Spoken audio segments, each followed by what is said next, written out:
राहुल गांधी की भारत जोड़ो न्याय यात्रा आज रायबरेली पहुंच रही है। इस यात्रा में शिरकत करने के लिए योगेंद्र यादव जी भी रायबरेली आए हुए हैं।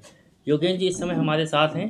वर्तमान राजनीतिक परिस्थितियों को लेकर योगेंद्र जी से कुछ बातचीत करते हैं। योगेंद्र जी, आपका स्वागत है रायबरेली में। और ये जो यात्रा चल रही है, इससे कितना माहौल बदल पा रहा है, कितना विपक्ष मजबूत हो रहा है? देखिए, इस यात्रा को केवल और केवल चुनाव की दृष्टि से हम न देखें। ये देश का माहौल बदलने की यात्रा है।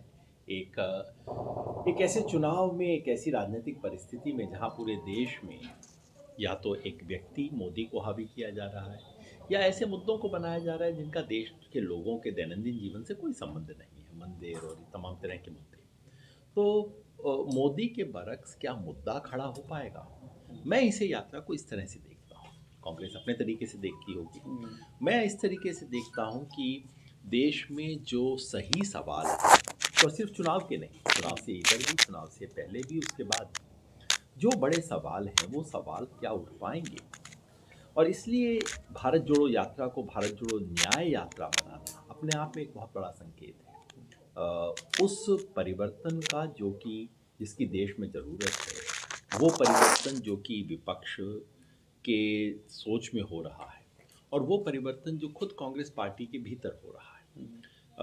न्याय, चाहे आप उसे महिला की दृष्टि से देख लें, उसे आप युवा बेरोजगार की दृष्टि से देख लें, चाहे उसे वंचित वर्गों की दृष्टि से, जातीय तरीके से देखें, या गरीब के सवाल को देखें, या आप किसी भी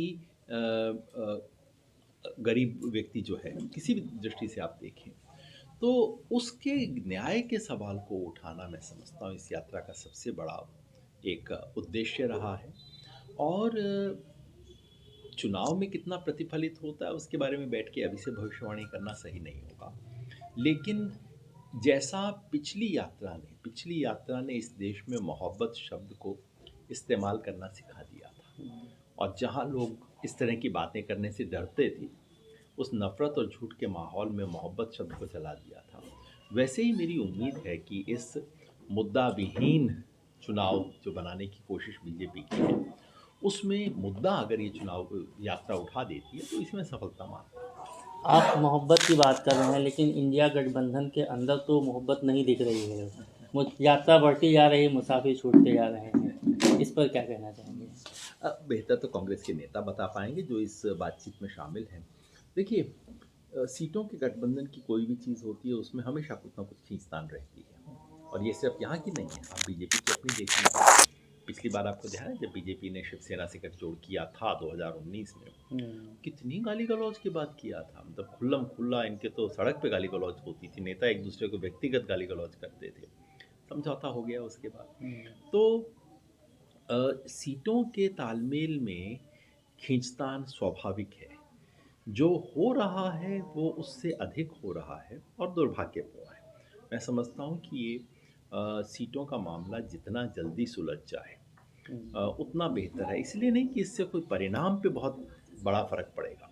हर राज्य में कोई एक पार्टी है जो कि बीजेपी का मुकाबला कर रही है। अब बंगाल में दे के तृणमूल कांग्रेस मुकाबला कर रही है, बाकी की भूमिका सेकेंडरी है। यहाँ सपा की भूमिका प्राइमरी है, बाकी सबकी सेकेंडरी है।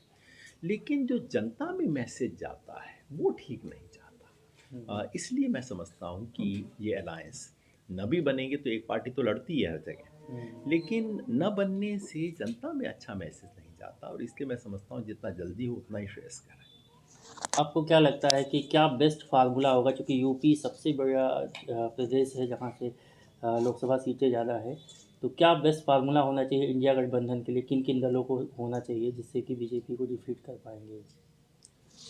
देखिए, आज की स्थिति में तो सबको रहना चाहिए।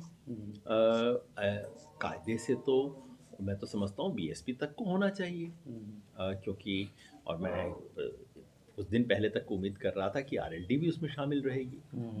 तो तरीका तो यही है कि आप सबसे व्यापक एकता करके मुकाबला करें।